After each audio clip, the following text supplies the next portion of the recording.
as big an aspiration as it is to vie for a presidential office, that's the springing board. It's not the final destination. Because actually the final destination is to make sure that we have the women, the mother figures, in a better state to benefit everyone.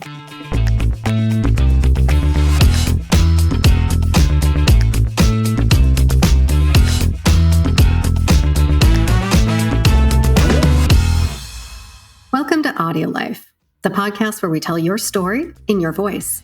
We're your hosts today, Carrie Purcell and Grace Chen. And today we get to interview a woman whose name you're going to want to remember. Naa Amerley Asante Armar is an exceptional woman, a mother, a lawyer, and a coach. A candidate running to be the first female president in Ghana in the elections later this year, December 2024. And she's here with us today to share her story. Naa Amerley, welcome to our podcast. Thank you very much, Carrie. Thanks, Grace. It's lovely to be here. Thank you for the opportunity. We're so happy to have you today. And our conversation is going to be broad-reaching. We'll talk about the upcoming election, why you're running, what you stand for. But first, we also want to understand the woman behind the candidate, your lived experiences that have helped to form and inform who you are today. So we generally like to start at the beginning, and I'm just going to ask you to share a little bit about yourself. Okay, great. Thank you again. So I am a UK-born Ghanaian, so born in the UK to Ghanaian parents. My father passed away in 2014, and my mother's still around. And I'm the eldest of my clan, as I say. We are 7 in total, all girls. I am a lawyer, an employment lawyer by profession. So that's what I've done for the last coming up 20 years in different guises. And right now I'm really thrilled in assisting litigants in person, those who are trying to, assert their employment rights themselves, navigate the legal system themselves with some coaching, so legal coaching. Aside from that, I'm a mother of 2 lovely boys, aged 13 and 10. They keep me on my toes. And in 2016, I would say, I started my business into coaching and mentoring, which came after a time of kind of really entering self-development, finding out about myself, what I liked. I would say refinding myself because I had been married for some time, had children, and kind of lost that sense of my individual identity. So I got into learning about that. And in my coaching and mentoring business, my passion is working with fellow mothers and mother figures. So essentially other women like me who have lost that sense of identity and really trying to redefine whichever stage they are in at their life, what is it that they want to do? And how can they start to do that without feeling like, we're neglecting our family responsibilities, commitments, and everything else. Aside from all that, I'm a passionate, singer. I've done music all my life. I learned to play the violin at age 7. I taught myself how to play the viola.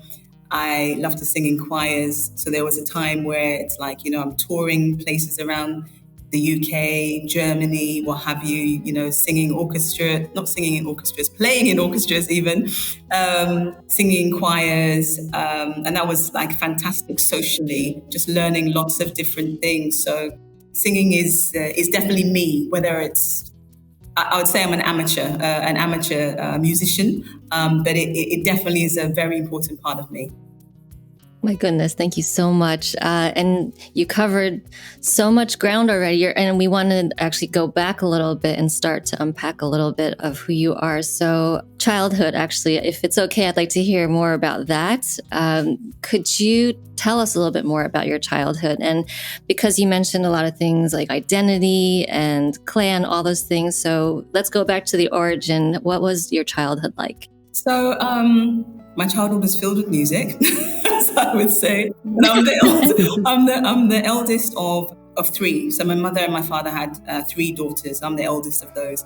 And we used to ended up in southeast London, I would say, in the UK. And Yeah, we're quite close in age. We're about a year apart and 3 years apart. So my actual first name is Angela, named after my mother. And me and my sisters, our initials are all the same, except after getting married. So sometimes as we grow up and we get, correspondence coming to the home, we'd have to check, well, whose is this? Because our initials are all the same. So literally, you may have to open one piece and, oh, no, it's not for me, it's for you, Sometimes they call us the triple A's or the 18 because all our names begin with A. So they cool. all ended with A, so that was our little thing. So the music, as I said, I've said about the music, but literally it was, if you did not find me in school, I was either at the music center or performing probably with the music center somewhere. That was my hangout. I didn't really hang out at the mall or anything like that until I got older, like maybe 16, 17. But otherwise I was in a choir practice or orchestra rehearsal or something. So it was often a thing, very weird, going to school and you're carrying a violin, and not everybody, is used to seeing a violin. And especially at that time, not seeing a black girl, an African girl with a violin. It was like, oh, do you play these instruments? But that was really fun. I got to, like I say, travel a lot. And even being young, you'd have, you have your school plays and things, and then you'd have extracurricular performances that you could get involved. So I actually got to, for instance, perform at the Royal Festival Hall and Queen Elizabeth Hall, the big concert for us, the big concert halls as a young person. That was quite exciting. I'm trying to think what else is unique or interesting about my childhood. But for the most part, it was fun. I would say I was never necessarily in the in crowd, but I always had friends. Like I always had people around me, but it was not like, you have your really, really popular people. And then I had my group of people. I think I was always the accommodating one. It's like other people are getting, if they're not getting on, they can trust that, oh, well, I would be okay. I'm not really pick sides or choose sides. Yeah. Mm-hmm. Oh, so at a young age, you're already figuring out how to strategize with people. The music part, actually, that's wonderful to hear about. It sounds like it was a huge part of your identity. You mentioned in your earlier intro, you talked about loss of identity. Talking about your younger years, was there a certain time along the way when you were younger where you felt like you did lose identity or you got lost in your ways? I would say not so much as a young person in terms of losing myself. I mean, when I think of who I am today, I would say it's almost like I'm much more me than I was when I was younger, in the sense that when I was younger, I was a self-professed people pleaser. So I was always that person. If you didn't see me with a smile on my face, then something was wrong. People always expected, and that's naturally how I am. I'm fortunate in the main part. I usually have things to smile about. Even when I don't, the smile just appears. So there's the coping side and there's the genuine side, and I really did not get on well with conflict. Let's put it that way. So I was very aware very early that I didn't like it when people were not happy with one another or something, so I would naturally maybe try to be the peacemaker, smooth things over. I didn't know what I was storing up for myself in terms of, if I'm always running around trying to make everybody else happy, so am I myself happy? That kind of wasn't in the equation at that stage. That came later. But so put it this way, if there was a loss of or a sense of identity, it wasn't one that I was aware of. I was like living my life, just how I thought it was meant to be.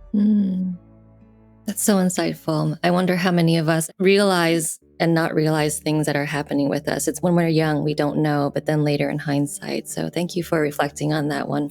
You're welcome. Yeah, I was picking up on this idea that, within people pleasing, whether you were aware of it as a child or doing it intentionally, it's in those moments of realizing that you're maybe a little bit uncomfortable or not being true to yourself that you actually can define who you are, who the core of you is. And so in having that experience as a younger person, you were able to then come back to who you are and where your comfort zone is, what you believe in, what your values are. If I'm not reading too much into it, but that was part of what I was hearing. I had a quick follow-up question, just a point of clarification, because you were talking about your childhood earlier on. You talked about the AAAs, the A-team. Mm-hmm. I thought in your introduction, you also said you had 7 sisters. So are there more? Yeah, so there are. I have 2 sisters, so we were 3 with the same parents. But my father went on to have another 4 daughters. So yes, Okay. and we're all very close today, which is awesome. Actually, I say that he's not here anymore, but one of the things that I thank my father for is the rest of my sisters, because like we're a whole clan, and we're very different. And it is lovely that at this stage, of our lives, so we're between, mid-40s all the way down to mid-20s, and we all have a relationship with one another, and you have like relationships within the 7. And, I feel very fortunate to have that. Yeah, it sounds like an incredible family, and just sounds like a lot of fun to have all of those siblings. And as you said, such different ages, so you have these very different dynamics and different learnings from each other, different types of relationships. I do love it's a theme actually that comes up in these interviews, and I personally have experienced it. That, almost blessing, if you want to call it that, of having a blended family and having these other, just knowing how wonderful it is that your father in this case brought your extra 4 siblings into your life, and you get to have that relationship with them. Yeah, it's we are where we are now. There's the whole journey in terms of, because we're the eldest, so we're the eldest. I'm the eldest grandchild on my father's side. That's right. So we're the eldest grandchildren on that side. And then when it came to be finding out about them and everything, and it could have been the case that maybe we didn't get on, and some we got in contact with, and then we lost contact, and then we got back in contact. There's, some we met when they were quite small, some we didn't meet until they were older. So would I dare to say that it's quite common, like you said, in terms of blended families. Sometimes you just don't know where, these things come out. And the fact that even in families that are not blended, the fact that, well, even as sisters, we fight, we all have our arguments. Even as young people, children, you'd have physical tussles. People think that it's only the boys that fight, but the girls, when we have our noses put out of joint. So I think all of that, and I welcome that in terms of, I guess we would call it just, the social interaction, how much you learn from engaging with different people, whether they're your family or not. Oh, that's great. I love that. Yeah. Still talking about family, and it's obviously so important to you, of course, and coming from such a clan, and you still have it, of course. Maybe let's ask a little bit or talk a little bit about both your parents, and then actually I'm curious about your sons as well, because you mentioned how lovely your sons are. But let's maybe, if you could talk about your parents a little bit with us, and whether it's from the childhood point of view or just your relationships with your parents. Oh, so with my parents, I would say that I think I got the genes from my father's side in terms of how I look, because at one point, and I go in and out, it's like I'm the spitting image of his youngest sister, so she calls me her twin. She calls us twins. But like I said, my father passed away in 2014, and we didn't have the best of relationships whilst he was alive. My parents got divorced when I was around age 5, and he was kind of in and out of the scene, if I can put it that way. I would say by his own choice. My mother, one of the things that I really admire about her is that, at least from what we saw as children, she was always very accommodating. If he wanted to see us, he could see us, and things like that.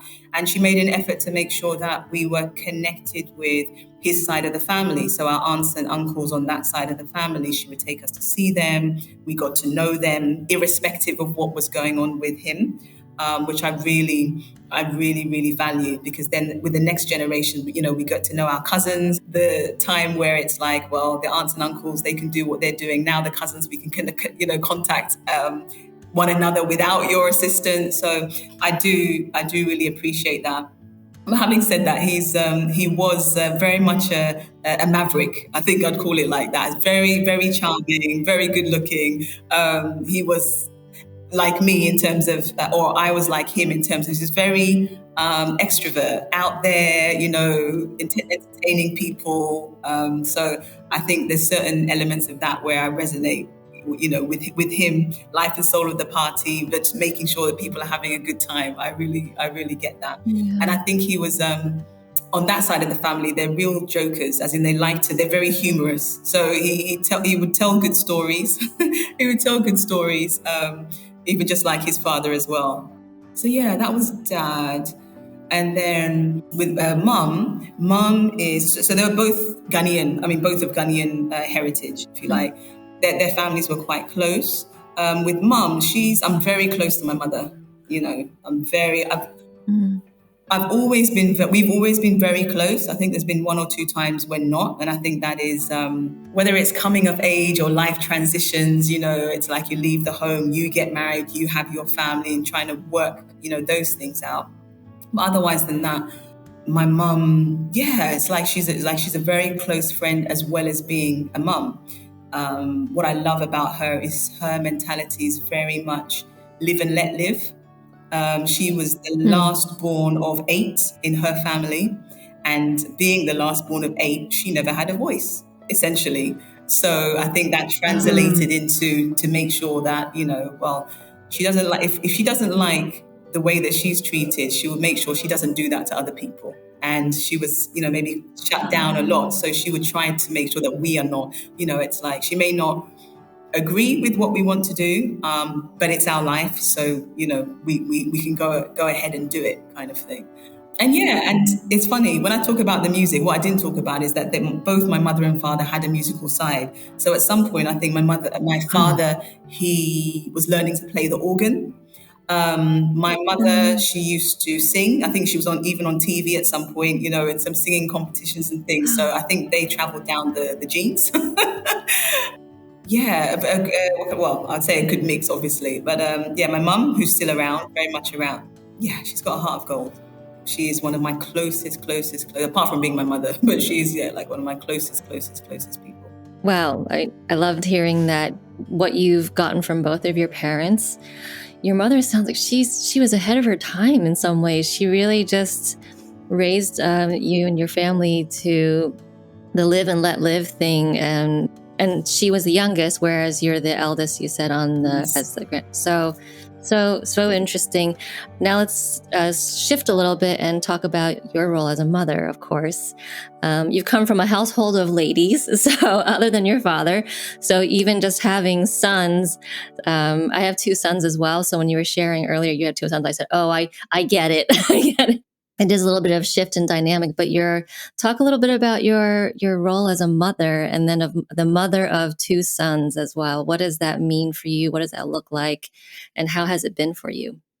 It's been a whole roller coaster. And I think really that for me, however even when we want, when we want something, it can be a roller coaster. And a roller coaster in the best possible sense, in that you may not know the turns and the nooks and crannies and everything, and you will experience a whole load of things. So I had, my first child when I was 33, 34, I think. And we planned him. we was like, oh yes, we're ready. We've gotten married and we planned him. And what can I say? The pregnancy was really good. And at that time I was in a really good health kick. So I was eating kind of high raw food, and whole foods and everything. So despite, in terms of my build, I've never really ever been a slim build. I've always been slightly larger. But the son that I had, because of my eating and everything, he was 2.5 kilos, 5.5 pounds when he was born. So technically, on their ratings, their charts, he was low birth weight, which meant that even though I had a really great labor and everything, we had to stay in the hospital 5 days for them to check that, everything's well, he's eating and everything. And I thought that was so, at the time, it was very strange, because I was thinking, but there's nothing wrong, Now he's, 13-year-old, adolescent. And just he actually is the spitting image of me. So my sisters often joke that, it's like, oh, it's the male Naa, because he's like, he has my face. I don't know how long that's gonna be a good thing for him or not, but yeah, he's very kind, and I'll say socially introverted. Like, he's very affectionate and everything, but he's not, in that sense, he's not like me where I'm very like out there and hugging everybody and like the social extrovert.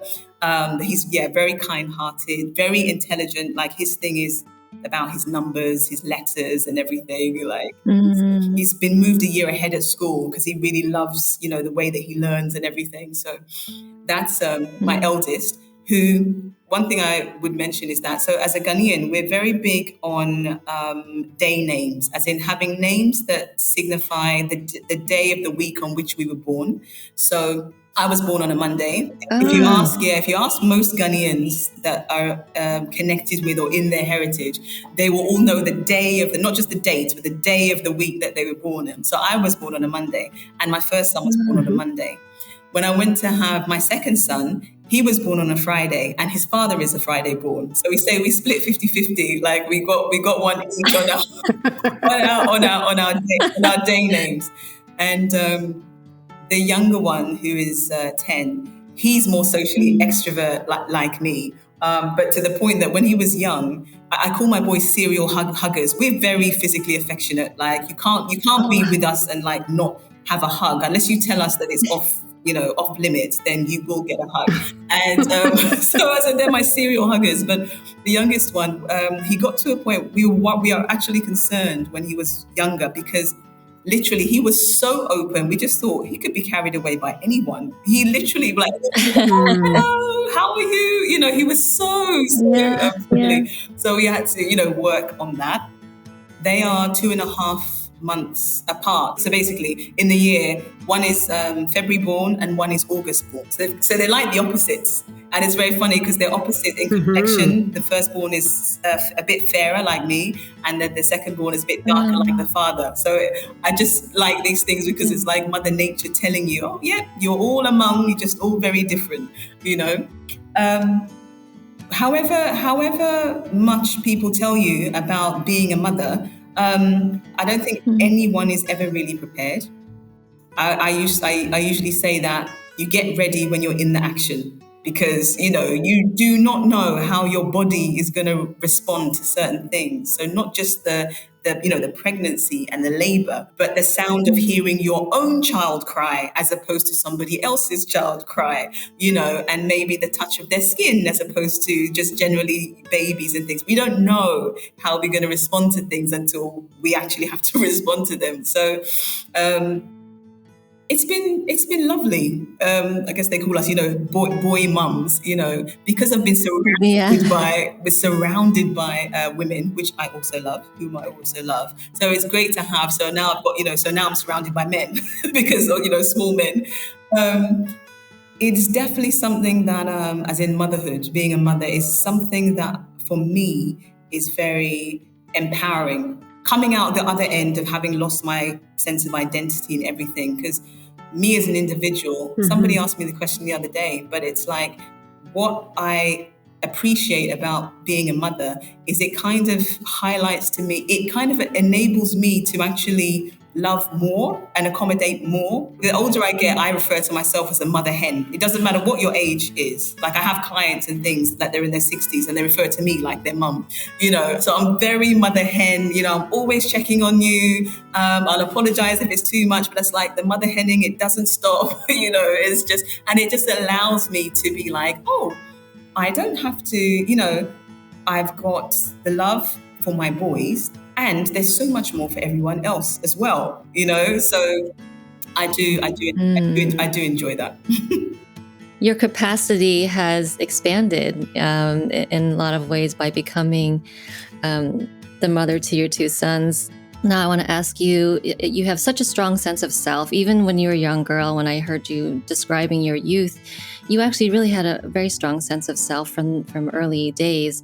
And now the work that you're doing, empowering women and working with mothers, being mother hen to everyone.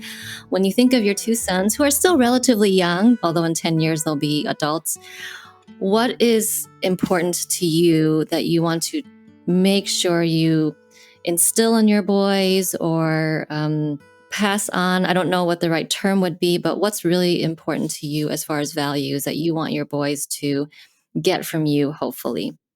Thank you. That's such a lovely question. And I'm really humbled because when I think my boys are 10 and 13, and yet I think the values that they have now, and even growing up and what they hold true, I am proud of them and I guess proud of us. So in our household, as there's the boys, there's me, and I have a partner. And, we raise them that, of course, they are, to be confident in themselves.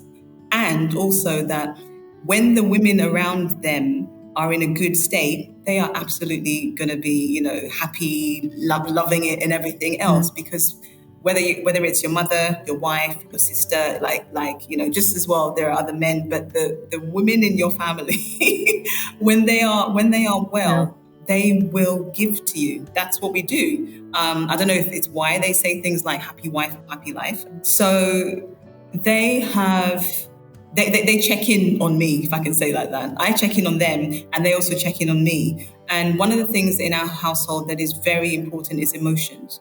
Because I said how I grew up as this people pleaser, what that came with was this coping mechanism of being passive aggressive. Like I wouldn't show you I was angry. I was angry, but I wouldn't even know.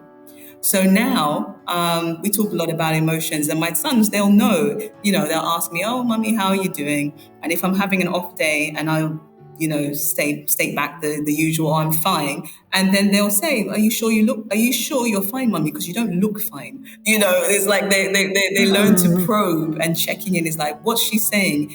Is that the truth? And it may seem something very small, but for me, it's very important, that they don't take things at face value, that they ask questions, and that they're holding me to account because I'm telling them something that's not actually true, So in our house, we ask lots of questions. It's like they'll never be reproached for asking questions. That's really important to me and for them, because I would rather that they remain curious. There are certain cultures, but Ghanaian culture being one of them, and I think Africa largely, where sometimes that curiosity can come across as disrespect. And, that doesn't sit well with me. It's like, how do you learn if you don't ask questions? So in our house, it's like, we will ask you questions until you're sick of us asking you questions. The idea is that, the time that we assume that we fully know something, then we have minimized our capacity to learn something, So they are always allowed to ask us questions. Sometimes it may be a timing issue. It's like, okay, can you hold on you can come back and hold that one and then come and ask me. But asking questions is very important. One thing that I didn't know I was doing at the time, but now I realize is it was also very important for them to see that their mother is more than one thing. I've had 4 months in my life, I think, where I was unemployed. And so I was with them kind of like all the time, which they loved that time. But they also got to see when I was working in an office, because I take them in, and then when I was working at home, and then in the kind of different work that I do, outreach with women, there's been times where I do live broadcasts. So whether it's a podcast or like some kind of stream. And I was so shocked because one day one of them came to me and said, oh, Mummy, we love, or it's so cool that, you go to work and then you do your live streams. He basically gave me a list of the different things that I did. And I literally thought that, I was like, I didn't realize you knew all that, or you could see all that. And it was very, very, very important for me to know that they do see all that and they understand, because as you say, we're preparing them to go for adulthood. And especially given, the work that I do with my sisters, other women, I strongly dislike that they would go out into the world And let's say, assuming, that they want to get, date and marry a woman. And actually, it's not even just about them marrying them, but the fact that their interaction with, their relationships with women would be restricted to their view that a woman should be one thing or one way or pigeonholed. And I think that's a disservice. It's not just a disservice to them, it's a disservice to us as women, because obviously it's not true. And with that, I'm very fortunate because they have a sea of mother figures, as in my 6 other sisters, and us being all very different. They can see, oh, this is mum, and oh, auntie so-and-so does this, and auntie so-and-so does this, and they do this with this auntie, and not all of us have children either. So that as well, that they are exposed to, different minds, different types of work, different personalities. For me, it actually epitomizes the proverb, I think, that we know, the African proverb, which says that it takes a village to raise a child. And so if it takes a village to raise a child, unless they're all clones, they're going to be different. They're going to be, have different thoughts, different interests. And that's like, oh, that's amazing. That's like their little school of life. They've got all these different inputs, and it's not all on me or on their father. And I guess wrapped up in there is really compassion. So we really talk about, how putting ourselves in other people's shoes, because however they're feeling, they would want someone else to understand them. So we should try, even if we don't agree, to understand how somebody else feels. And now for a word from our sponsors. Ready to share your stories and life philosophy, or capture those of a parent or grandparent?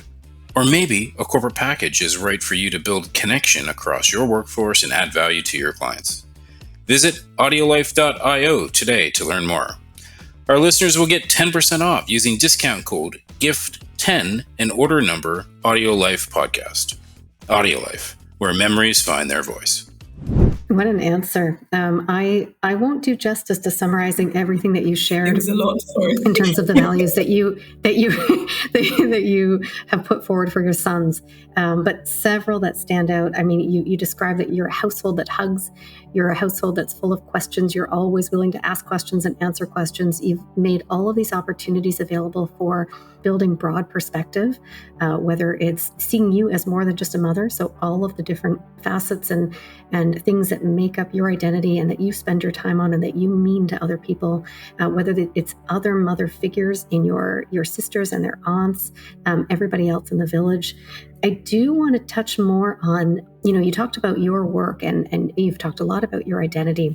This mother hen persona of yours stretches over into the work that you do, right? The coaching that you do, the legal advising you do.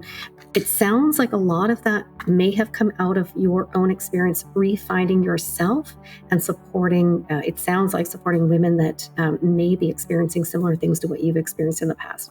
Is that right? And can you tell us more about that? Absolutely. So they say, don't they, that I think in any kind of practice, your first, if not your only clients tend to be some reflection of you or some, symbol of what you've been through. So yeah, when I started coaching, as we do, I worked with everyone, it's on the journey of learning what's going on. And then, it tended then to be women who were coming to me. And then it tended to be more mothers, even though I didn't specify that I would only work with mothers. And I work with mothers, non-mothers. And then I have another branch, which is working with men, but I'll talk about that later. So yes, what led me into the coaching in the first place was where I said I was married, I had my 2 children, I was still working. And my husband at the time, my ex-husband, he suffered from a chronic health condition. So he wasn't working. So I was the main breadwinner, trying to look after the boys and husband. So my plate was full. And it was also at a time where I would say I was the most isolated because I had physically moved away from my family. And my family being my mum and the 2 sisters I grew up with, like that was my nucleus. They are, and even today, like that's our rock, So I'd physically moved away from them. I'd come out of church. I was raised into, I was born into a family of Methodists, and we stopped going to church when probably, I was about 7, but I got us back into that after I went to university. But having got married, moved away from my nucleus, came out of church, stopped having anything to do with music. Like I wasn't singing, I wasn't playing. I'd stopped socializing as much. So I became very isolated. And I think in that, not knowing it at the time, I became depressed. Because as I said to you, I hadn't realized until later how important music was for me, but it was like, it's inherent. And I'd stopped doing, that. So I'd become a very functional depressive, I think they'd call it that. I was still getting up. Of course, you're a mother, you're a wife, you have duties, you have to go to work. So I was still doing all of that, but probably unbeknown to me, being very muted. And someone had said to me, it's like, when a butterfly has had its wings crushed. That was kind of like how they were trying to explain. From that scenario, I got to a point where I just said, after I'd done the bit about, of course I should be grateful, I've got a roof over my head, married, children, I should be, yes, I'm grateful. Then getting to the point of saying, thank you, but there must be more to my life because this is not it. Like there must be more. So that's what led me into what I'd call self-development work. And that was the time, number one, I found out I realized that I felt worthless. Like I literally felt worthless, like useless, broken even. And then on the flip side, what I was learning was that, well, number one, you're not broken. So you don't have to fix yourself. But even if that's what you think, you can still create what you love. So that's the thing that got my interest up, and doing that work and then thinking, well, if I feel like this, I can't be the only person that feels like that. So of course you want to pay it forward. And the mothers I've worked with in the past, different, between the ages of like 30 to 60, we have all had a time in our lives where we're just not quite sure what's happening, like who we are, what we're supposed to be doing. We know what we're supposed to be doing, but if you were to ask us, well, what would you love to be doing? At that time, when somebody asked me, I wouldn't have said, oh, it's music, because I'd completely become disconnected with that. So it's when you're like in a moment where you completely lose almost all recollection of, who you were before you became the wife, the mother, the other things, And it's been great because when that light bulb goes off, and for some of us, we think back to childhood. Some of us don't think back to childhood because our childhood was traumatic. But some of us, wherever we can remember where the really happy place was, and I think, oh yeah, I used to spend loads of time doodling or drawing or, lying on the grass, even when it was raining, whatever the thing is, right? It's always amazing, like how quickly, it's like the light bulb being switched on, it's like, oh yeah, that's what I was doing. Okay, so now what do I want to do now? And the fact of, it's not a question of either or. It is not a question of either you do the things you were doing before you became wife, mother, etc., or you commit 100% to that. No, because all of those other things that we're doing now would not be possible had you not been the person you were first. So they all have to be, they all have to coexist, and find a place for that. And something that was really strong in me is so I got to a stage where my then husband and I, we got divorced. And as is understandable, people worry about the children. That's fine. They're minors. They can't, look after themselves.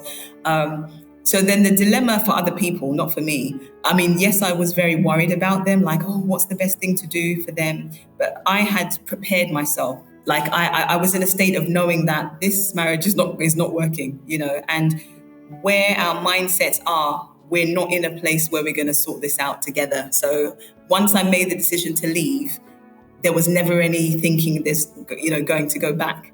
And the questions came that, but think of the children, for the sake of the children.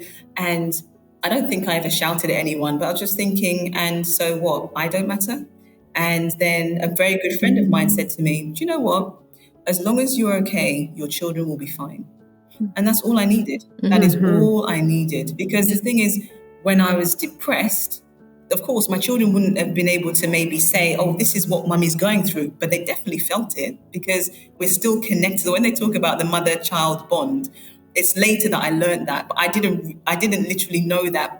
Literally, they are still within our bodies until I don't know how old they are. So I'm like, we are so linked. They know. They may not be able to say anything, but they are feeling it. So it does them a disservice to, number one, pretend that whatever's going on is not going on, and then try to maintain this kind of sham of being happy when we're not. And so some of the very real conversations I've had with the boys, even growing up, and I said they're 10 and 13, but they came up was that when inevitably they did ask me on a number of occasions that, they wish, me and their father were back together. And I had to ask them, I said, well, I know it's really tough. I'm sorry that I can't give that to you. Would you prefer that mummy and daddy were still living under the same roof and they were shouting at each other? Or would you prefer that mummy and daddy had their own homes, which both you could visit, and mummy and daddy are happy? And it was really tough for them. But they did choose that. They prefer that we were both happy. But I recognize that every child wants their parents to be together. Unless something's really wrong, every child wants their parents to be together. And we had a number of those conversations. And I think it was helpful because to see it go off in their own head where they were thinking, yeah, that wouldn't have worked. Like, we know what we'd like, but it wouldn't have worked without me forcing on them that, oh, you must accept, because that wouldn't have been helpful either. But the point being that working with the mothers that I work with and non-mothers, because really for me, it's about the mothering energy. And I think that is the main thing, that nurturing energy. So even with the women that I've worked with who don't have children, either they have a desire, to have children at some point, or they do actually play the role of a mother figure in their life somewhere. They're the favorite auntie somewhere, or they're looking even after parents. That nurturing role is in there, and it's that role that sometimes I think gets, whether it's held hostage by other things, when you give as if it's a bottomless pit of nurturing, not realizing that as the saying goes, that, you can't pour from an empty cup, and we don't know stop. Fortunately, I'm glad that society is moving from that. Before, it felt to be the more selfless you are as a mother, the better a mother you are. Like martyrdom was really revered, and it's good to see that we're moving away from that, where you get a lot of talk about self to the point that some people are saying, oh, now it's too much because you have to think about everyone. Of course you have to think about everyone. But the thing is, and my thing was always the encouragement that the more people you have to look after, that's the more you have to look after yourself. Because if you are not there, who is going to look after them? We get it. We get the whole oxygen mask, put your one on first and everything. But practically, even if you manage to kind of get yourself in a place where, okay, I know I've got to do this for myself. It's amazing. The number of now other input you get from other places, Yeah. When I was doing the self-development work, I think one of the boys, the youngest one, he was ill. And I'd paid to go on this 3-day course or something. I'd come home every day. And I thought, oh my goodness, am I going to have to give this up? And I'm like, but no, his grandmother is there, as in my ex-husband's mother. So I'm just like, great. So I'm going to go. I'll check that he's got everything he needs, everything. And just the judgment, it's like, how could you go to this thing? I'm thinking, his father's home, his grandmother's home. What is it that they're wanting me to do that they could not do for the 6 hours or something that I am out? But that's the thing. It's like, no, we must be tied to our children, even where there is support. Yeah. And what I didn't know at the time is, at least at some point, culturally, let me speak for Ghana, when a child is born, it's almost the opposite. It's almost like the mother would have to compete with the others to hold the child, because once she's fed the child, it's like, right, you go and sleep. This one's there to burp the child. This one's going to bath the child for you. This one is, they're going to carry your back. It's the difference is really stark, So, I think I've gone a long way, but I'm very passionate about working with the women because of the way that we are made up, I say, and it's been shown, and I've lived experience in terms of we regulate or we influence the emotional temperature in the home. So whatever is going on with us, everybody will feel it. Like you can't even hide that. It just permeates the whole home. Yeah. Even if you are married and you have a husband and something's going on there and he's in a mood, it's about how that affects us that then we project that out. It's like, if anything, with the children, they'll be looking to us, how we respond to the external influence. So for me, it's the quickest way to uplift a family, to make sure that the woman in the home, she's doing well, because that will ripple out to everyone. And I don't think it's necessarily the case in terms of the man, but just because biologically that's not how they're made. But this is how we are made, being more of the feminine and having more of the emotional energy, which actually holds a lot. We may not have the physical strength, but our emotional strength is what holds everybody. Right. I want to pick up on something that you were just talking about, kind of contrasting how in Ghana, as soon as you have a baby, you almost have to fight to hold the baby. Everybody's around you. They all have a role. They're stepping in. Now, you had your children when you were in the UK. You're now in Ghana. Is that right? That's correct. Yes. Yeah. So talk to us a little bit about going back to Ghana, maybe some of those contrasts that you see. Okay. Yeah. So we've been in Ghana on and off since 2020. So we were all born in the UK, the children as well. Their father was a Ghanaian-born native that I met in the UK. And when we got married, he always had plans of returning to Ghana. And I wasn't ready then. But anyway, having done this work, this self-development work, and first having like a kind of inkling or a vision that, I want to go back to Africa and give back in some way, or to Ghana. It was my birth, I guess, my homeland. And then in 2018, have a very vivid vision of being with my mother and my grandmother by the sea. And for some reason, we were going to go into the sea. But when I went to take their hands, I saw a whole line of all the women on that side. And it's like, oh no, we want to come as well. So the symbolism was, going into the sea, actually washing away our wounds, any suffering, anything like that. And then it became a big celebration. And so the message was kind of like, I need to go to Ghana and help my sisters, as in the fellow women. I didn't know what to do with that information at the time. Fast forward 18 months or so, a gentleman contacted me via the coaching social media I have and said that, he's campaigning for women in Ghana. They need more women leaders. Will I come to Ghana and lead the country? You can imagine in a different context of just that, are you crazy?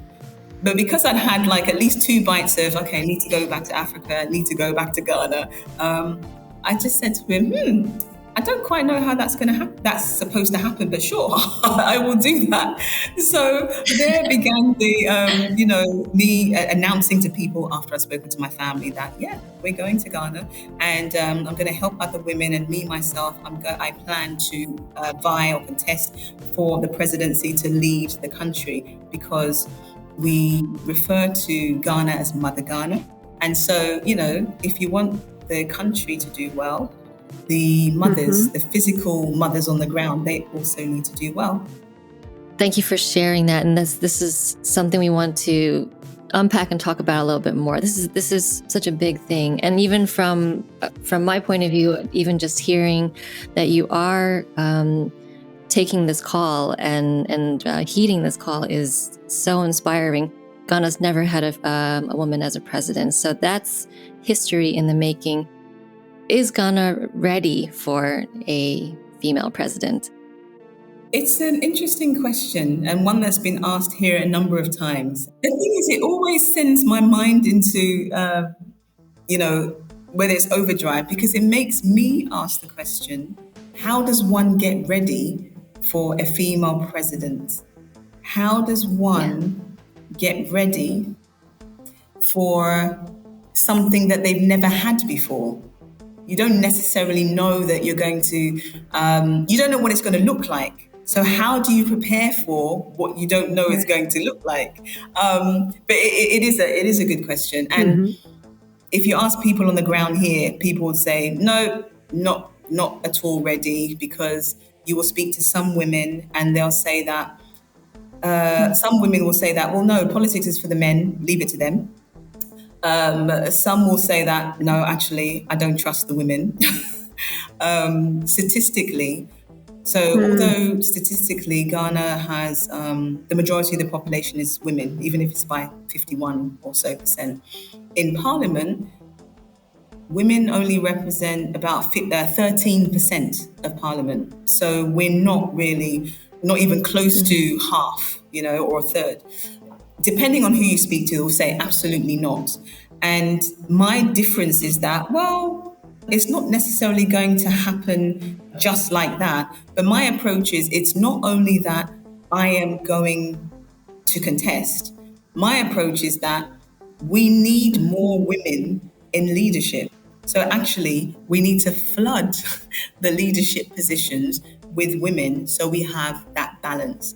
And being as humble as possible, I'd say that I know I would make an awesome president. But the point is, me being in that seat, if I look to my left and look to my right, and I'm still flooded, by men, with men, I don't see how much will change, because I will spend most of my time trying to resist, being masculine or being male.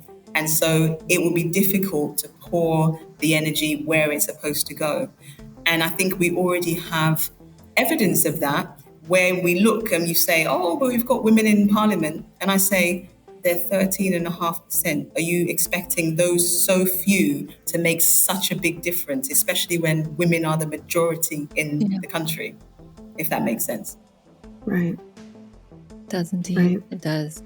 One last question for me is, in your mind, the support that you will need to move forward with this campaign, what do you have in mind as far as your fellow women, getting them to buy into this? Because I imagine when you're just talking, even women may have trouble wrapping their head around having a female president, because it's never been done before. So what are those kinds of conversations you're having, either in your mind or with people, to rally the support that you do need, to the village that you need to pull together for you to move forward in this process?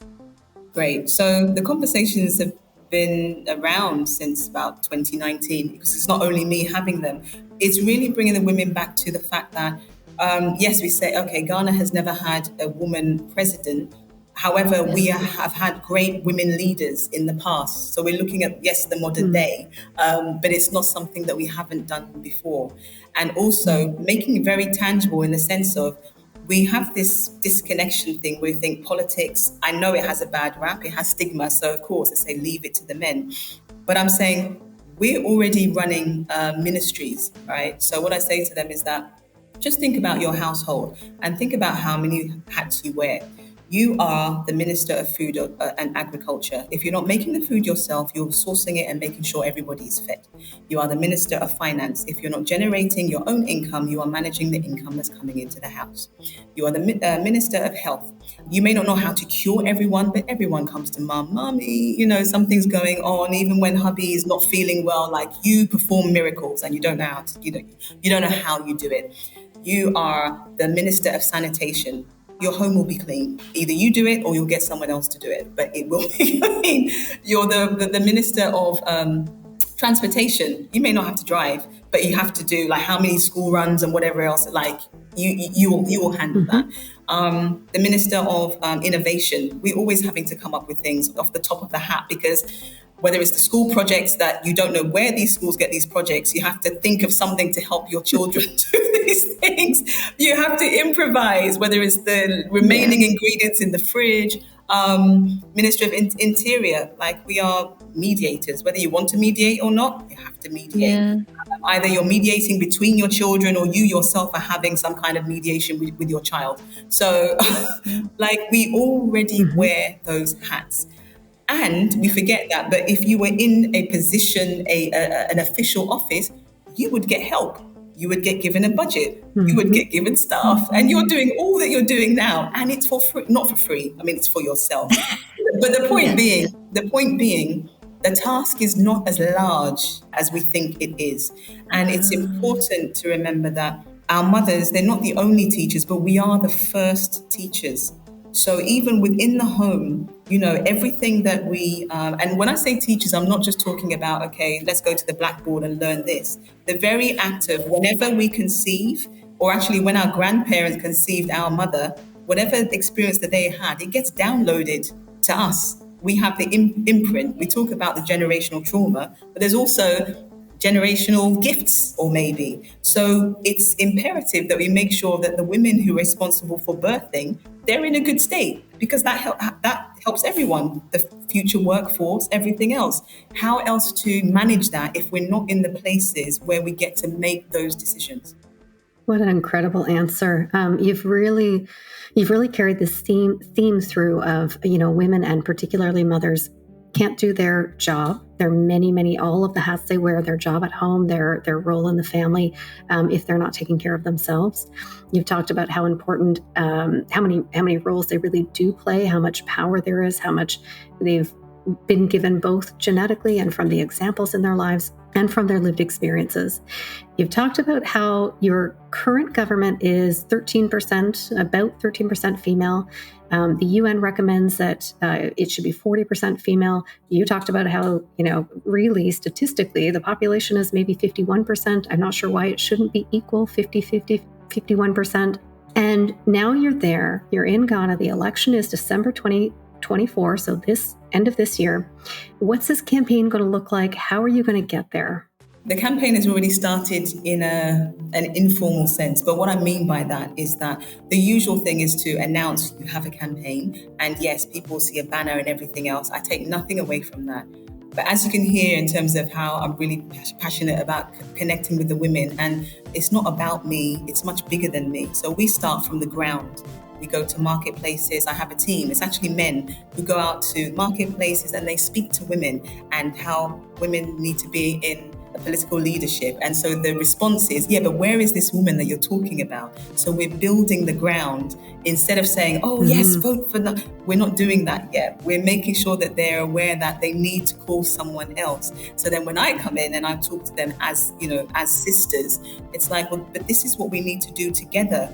We're not going to get anywhere if I get there and I don't have any sister support anywhere else, So there's the marketplaces, been to a few churches, but the other side of my work, which is part my, commercial work as well as the benevolent work, is holding spaces for women to come together and connect and honor their emotions. So I have a space called the Black Women Venting Room. And it literally is, we vent. It's a space where we come and we literally put words to our feelings about whatever issue matters to us. And what I am finding is that has been such a fantastic space for women to relearn how to trust each other, because I realized that actually we don't necessarily, apart from, although there is, of course, strides that we've made in terms of women empowerment. Like I said, I know women who they've been burned by other women. They do not trust them. So we're rebuilding those bonds of trust, because once you have those kinds of levels of trust, you will support them anywhere, in anything, and that for me is much bigger than saying, oh, just help me get to this office. I will be so bold as to say that as big an aspiration as it is to vie for a presidential office, that's the springing board. It's not the final destination. Because actually the final destination is to make sure that we have the women, the mother figures, in a better state to benefit everyone. Absolutely. And I have a question, and you may have just answered it. So before I ask it, I want to just say to you, we're May 31st, 2024. If you would like to do it, I'd love to have you back at some point during this campaign to really talk about your platform, to talk about the state of government in Ghana, to give people, a really clear picture of what you're seeing today and where your vision is going forward. But for today's conversation, my question for you is, how do you define success? And how do you feel you've achieved it, or how will you know when you've achieved it? Great question. I think for me, success is when I see the seeds that I've planted, starting to bear fruit, regardless of how big or how small the endeavor is. So some of those are my children. How are they growing? What kind of human beings are they developing into, citizens and what have you? Some of them are the clients that I work with. What are they achieving in their lives? And recently I had a catch up with one of them, and she's doing amazing. And I feel like, oh, it's like my baby. Others that I've helped and maybe in the community, and to see where they are now, what they've managed to do with maybe, I gave them an ear. Maybe they stayed with me for a little while, how those things have blossomed into something else. So for me, it's almost like success it's not a final destination. In the same way for me, learning, healing, it's not a final destination. It's never over, because for me, once you hit that, then what next? What could possibly next? So, and I'm like, no, well, I'm here to rinse the life out of everything before I leave. So yeah, there's always more. There's always more. What an answer. And it reminds me, before we started recording, we were talking about this election, and you said to us, it's not if, it's when, right? Mm-hmm. So there isn't that success isn't one defined point in time. You continually move that target, and you have all of these opportunities. It also rings back to you talking about how you raise your sons, and really just making sure that they have these really broad understandings of what's available to them, what they can model themselves after, and all of these opportunities in front of them.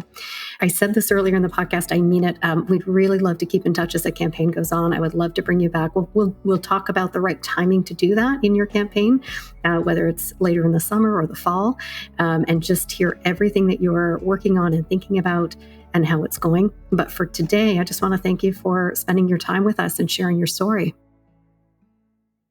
Thank you so much. Thanks for the patience. I've had a wonderful time, and I'm excited for life generally, not just for this. I think we're in really interesting times, and as much as there are tensions, there's challenges and everything else, I think there's so much potential and amazing things happening on many different levels. So I think this is a great time to be alive. I agree. Grace? I'm just taking it all in. I'm so struck by how matter of fact so much of this is. When I'm hearing your life stories and what's important to you, and there are clear themes in everything you've shared, and even the candidacy and running for president, it's just part of everything else. So to me, that's stunning to hear. Also, that it is just such a logical step in all of this effort to make everyone else's lives better. You are a servant leader all the way through, and very excited to see all the lives you're going to be impacting going forward. Thank you so much. And I don't think I said, but of course, I would be delighted to come back and spend some more time with you. Wonderful. Now, we'll get that scheduled. We've set it on air. Everybody will hear it. We'll be looking forward to that next conversation. Yeah. But again, for today, thank you so much. You've all been listening to AudioLife, the podcast where we tell your story in your voice. And we've been your hosts today, Carrie Purcell and Grace Chen. If you like what you've heard today, don't forget to rate the show and subscribe so you never miss an episode. See you next time. If you like what you heard today, consider recording your own AudioLife private podcast or giving one to a loved one for a unique and memorable gift. Today, AudioLife listeners will receive 10% off using discount code GIFT10 and order number AudioLife Podcast. Also, remember to rate our show and subscribe so you'll never miss an episode.